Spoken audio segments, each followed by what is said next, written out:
The first question, how can you help a friend to, I can't read it, but just, I think it's about to get away from fear. How can we help a friend to get away from fear? That is the immediate method and and a far-reaching method. The immediate method would be very simple. Tell him to come here. We'll talk about it. Come to the meditation class. It's easier for me to talk about it than you, because I've been analyzing it, and maybe they will listen to a monk more than to a layman. So the most immediate, easy way to deal with that is tell him to come to listen to our lecture, our Dharma talk. It's easy, but then it's difficult. He may not listen to you. Why would he come to a temple? And tell him that you can enjoy a vegetarian lunch free. He said, free? Oh yeah, I like to take anything free. I couldn't get free from McDonald's, from White Spot, from Pantry, and I like anything that is free, just like the air. So, tell them to come. Another method is to you explain it to them. Then why don't you learn how to get away from fear first? But if you want to explain it to them, you have to be his teacher. So you have to know the subject well. So can you deal with the subject, understand it, and explain it to him? Another method is tell him to say, get into YouTube and listen to some of these monks talking about how to get away from fear, or get into Google, or get into whatever you want, but he may not want to get into it. You have to think about a good method of doing it, an easy way to do it. You have to do it intelligently, a good method. You're talking about trying to convert fear into kindness, into compassion, into non-fear, into courage. It's a great feat to be accomplished. It's not an easy. Don't think about just talk a few words and then you can change someone who is fearful into someone who is courageous. It takes time. Nothing comes easy. Oh, there's another question. Okay. So, the easiest method is to get him to listen to a monk or to get into some lectures about fear. And, or if you really want, if you have listened to my Dharma talk just now, tell him that don't try to get away from it. Just watch it. Let it come, but don't get involved with it.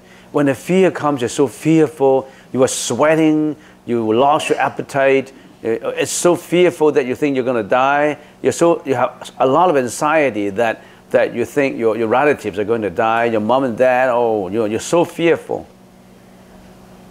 Just don't get emotionally caught up with it. Step back and look at your fear and say, Mr. Fear, I know you're my friend, but now let's just talk, and I let you stay here because I can't get you away anyway, but I would like to see you, to let you explain to me what this fear is all about. So you sit there, and this Mr. Fear,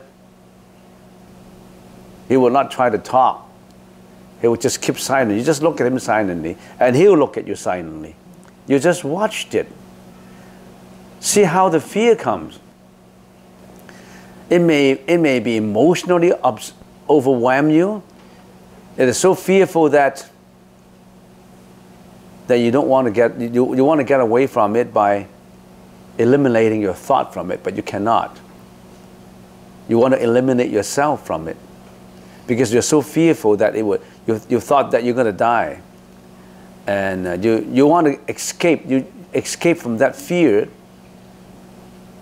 by destroying yourself. Some people are like that.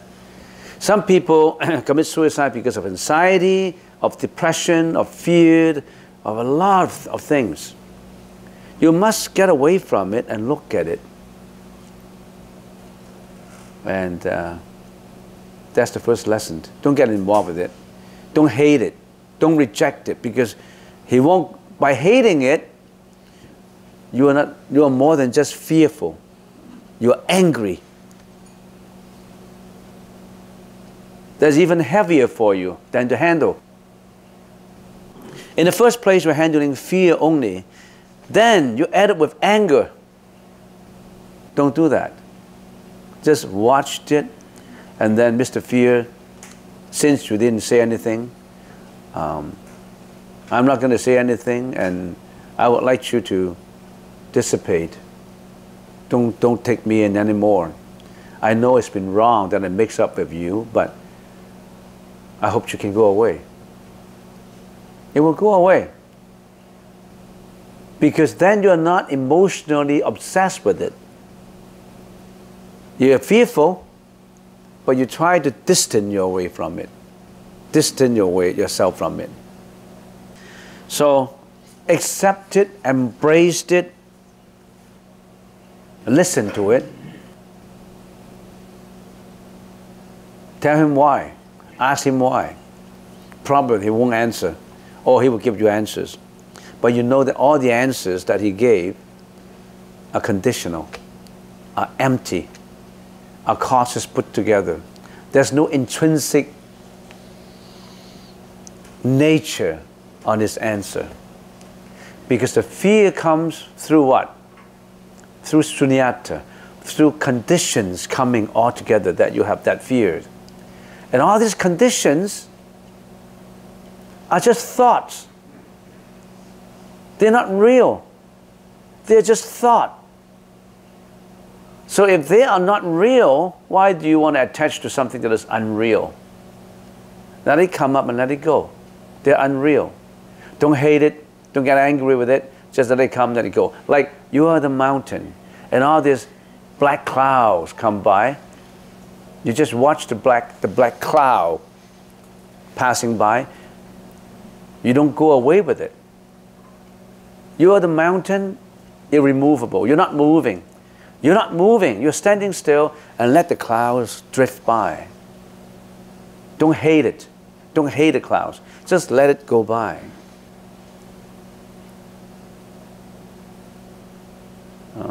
The fear itself is innocent. Just as your thought itself is innocent.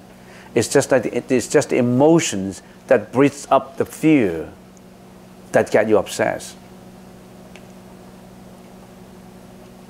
No anger, no fear, no anxiety, no depression, no jealousy. They're all just a thought. Unreal. But you're obsessed with it. You have to learn how to get rid of it. Same goes true of your laziness. You're so mentally foggy.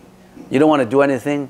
You don't want to try hard because you feel that it's pointless to try. But the Buddhist told us that engage your energy in the right way. Don't let the mental fogginess slow you down. Pick up the courage and carry on. You stumble, you fall, put your knapsack on the back again and you continue to walk. Don't give up walking. You fall down. You're fearful, you're anxious, you have anxiety, you have depression, you fall. Pick up the knapsack, put on your shoes, walk again. You'll get there. Don't get roadblocks by them. Okay, that's a question that I have. How do I donate to the lunch that I have all the time? No, practical questions. Very practical. You know, this lunch is donated by conscientious people, some regular conscientious people. In their mind, they say, we want people to listen to the Dharma lecture so that they get benefit from it. Probably they cannot come, but they want everybody to be benefited by it. They have a compassionate mind. And I tell you, it's good always to give, not just to receive. If you're always sitting there and eating on somebody else's donation, and it's okay, nobody would say, hey, you haven't been donating or anything like that. But you in yourself, you know that you want to practice the compassionate act of giving. You're enjoying your lunch, and you think, first of all, you think, this is a good lunch. I don't want to waste any food. And who actually paid for this? There's someone who paid for this. And I come every day and I just eat the free lunch. I feel that it's a free lunch. I don't have to pay for it. When I go to White Spot, McDonald's, I still have to pay. Now I don't have to pay. It's not bad at all, so I should take it. And if you want me to pay, then maybe I evaluate what I have. Now this is 20 cents, this is 30 cents, maybe I should pay a quarter. Yeah, there's some people who after eating a good lunch, they pay 25 cents. But if they're forced to pay $5, then they will pay. But if not, they will just pay 25 cents. Because it's so natural that they want everything to be free. They want to accept people give to them. They don't want to give. Always learn how to give. Give is not just in money, you know. Give a smile. Give your courtesy. Give your caringness. Give your loving kindness. You always have to give out. Always render to people. First of all, learn how to render your kindness to your own family. Be kind to your brothers and sisters, your dad and your mom. Can you do that? Your husband, your wife. Giving. Giving is not just money. We're not talking about money, money, money. No. Giving can be energy. Or maybe in my first year of university, I studied at University of Toronto. In my first year, I started to investigate into which temple I should go to. Being a first-year student, the first year I arrived at Toronto, I was a stranger. I didn't know where to go for a temple. I don't have any teacher, and so I wanted to investigate as to which temple I go. And at that time, there was no Google. And I don't know where to go. So I tried to go to the campus and find out which temple. I couldn't get anything. So finally, I get to a temple. Oh, why did I talk about this? Let me see. Yeah. Yeah. So, oh yes. Yes, now I know. I remember. So I went to the temple, and being a poor student, I didn't have any extra money to spend that I can give donation. But every Saturday, I was eating the delicious lunch, and sometimes some members brought in their own spaghetti and cheesecake and all that. Some people donate in kind. They brought in their dishes. They brought in fantastic apple pie and cake, all these things. Everybody brought in something, and there's some people who donated money. So at that time, I was so poor. I just sit down and eat. Good, delicious. I couldn't get it anywhere else. So I've been like that for a year, and then I think, wow, should I be eating somebody's, always giving out to me, and am I entitled to eating all these things? And then maybe I should do something in return. I didn't have any money though. So I make a vow in front of Avalokitesvara Bodhisattva, the goddess of mercy, the goddess of compassion. I said I didn't have any money to give out, so I would like to make it a point that I want to bring 100 people to that temple to learn meditation. It doesn't cost me any money at all. So I started to call up people. My fellow student, I started to make a list. So I called John to go in there. And if I saw John, I kept a check mark. This is number 1, 2, 3. So I write down all those I talked to, their names, their phone number, and I want to make sure that they actually attended at least one time to the temple. So I make a vow that I wanted to get 100 people to the meditation class so that they learned the wisdom of the Buddha's teaching, so that they would be benefited from it, so that I'm entitled to people giving out the food to me to eat. Because I don't want to eat. I always have of the feeling that I don't want to always take free stuff. You know, that would increase my greediness. Always taking free stuff. You know, coupons and discounts and all that. So I don't want to get free stuff. So I'd start to accumulate all this list, and finally, maybe about 5 months, I got 100, and I felt so happy. That I was eating the lunch because I donated in kind. I donated in spending my energy. I pick up a call, pick up a phone, call them and tell them to come to the temple. Some come. I still remember there was a lady. I called him. There was the only lady that I could actually see the result of my calling. And that lady, I had a fellow student, and his mom was not getting along with his wife at home. So they have a relationship problem between the mom-in-law and his wife and the lady. So the mom was about, at that time, 75 years old. She didn't feel happy living with someone she disliked. So very unhappy at home. So I knew about that. I said, well, why don't you get your mom to go to a meditation class to the Buddhist temple? And you don't have a car, I can actually go to your house, and we take a bus to go from downtown, Yonge Street, onto Don Mills. You know where Don Mills is? Who lived in Toronto before? You know where Don Mills is? Don Mills, Lawrence, and Shepherds, around that area. So I took a bus from, every Saturday I went to his home to pick up his mom, and we took a young bus, and then all the way to Lawrence and Shepherd for a few occasions. And later I left the temple and came to Vancouver. And about 10 years, when she was 86 or 87, I heard the news. I heard the news that on the Chinese New Year, she was circumambulating in the shrine, chanting Nam Mô A Di Tho Pho. At that time, she already had taken the 5 precepts with a sash, and she was chanting and circumambulating, and suddenly she felt very uncomfortable, and she sat on the sofa just next to the shrine, to the kitchen. And then in the middle of the chanting, she passed away without any sickness. She passed away in the middle of some people chanting Nam Mô A Di Tho Pho. I thought she must have gone to the Pure Land.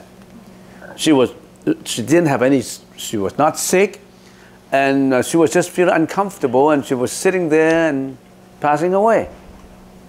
People could spend years in the hospital struggling for the oxygen, this mask in the mouth to survive, struggling with pain. But she went away she departed with no pain, and in the middle of chanting. I felt so comfortable, because that was the lady on my list that I introduced. Would that give you some kind of encouragement? You don't need to donate money. Donate your efforts, your kindness, your compassion. If somebody gets fearful, tell them to come and listen to a lecture of non-fear. And remember, don't just receive. If you receive from your dad, your mom, all the time, you learn how to give back to your dad in the form of love, caringness, loving kindness. Don't just get whatever you can from your dad, from your sisters, you know. And also, when you borrow somebody's money, you have to repay it. You can't just get people's money and you run away. No. Always repay your debt. If you cannot repay it in this life, there must be a problem. You have to repay it in your next life. You may become his son, or you may become his daughter, or I don't know. You can't get away with debt, spiritually and monetarily. You can't get away with it. Don't think that you can declare bankrupt and you can get away from $2 million of bank that you could get. No. You have to repay it. because you already cultivate the cause. You owe that much money. I have a lot of stories to tell you about repaying. If you couldn't repaying last life, repaying this life in the form of a dog, a cat, a cattle. Horrible. Unfinished. Your general ledger is not balanced. You have more liability than your debit. You have more credit than debit. You owed. And then you say, okay, my book is not balanced, and so let be it. No. You have to get that balance, no matter what. You have to balance it out. So then you say, maybe I should have more asset than liability. Then people owe me. Don't think that way too, because you're taking advantage of debts. You know there's forgiven loans now in accounting? All right, next. My anger is disappeared since I had started meditation. Could you please explain what is the relation? Your anger disappears because you're more compassionate. You learn how to get away, distance yourself from it. You don't hate it, but you just distance yourself from it. So that's good news that you can get away from it. What is the relation? Your first step is to distance yourself from it and don't reject it, your anger, and then you change it into compassion. Because if you're angry at your dad, for example, being abusive, you could have abused your dad in the previous life. You're just balancing the general ledger, as I said. You thought it's unfair to you in this life. What about previous life? You did the same thing. You divorced your wife in her previous life. And that's the reason why she divorced you. She's unfaithful to you because you were unfaithful many times to your wife before. Life is in the process of getting an equilibrium, balancing. The only way to get away from that constant acquisition of equilibrium point is to get to that nirvana. Go beyond. Don't go beyond a supply and demand curve of your desires. Go beyond that. All right, this is that question. Next question. I am at a loss for words to express my gratitude for the wonderful lectures. Many thanks. That's good. I hope you can get something from the lecture. If you have anxiety, if you have depression, don't get mixed and tangled with it. Don't be cheated by it. It's your own thinking. Stand away from it. It's your own mind devil. You're putting yourself down. Learn how to distance your way from it. Don't hate it. You're hating yourself. You're hating, that's the thought that comes from you, and you hate your thought. You're hating yourself. Why do you hate yourself? Don't hate anybody. Turn your hatred, whoever it is, externally, internally, into compassion, forgiveness. The only way to deal with cruelty is to forgive. Forgiveness has a lot of power in it. Your husband treated you cruelly, divorced you. Forgive. Only by forgiving can you move on, not by hating. Don't hate your enemies. Don't hate them. Be compassionate.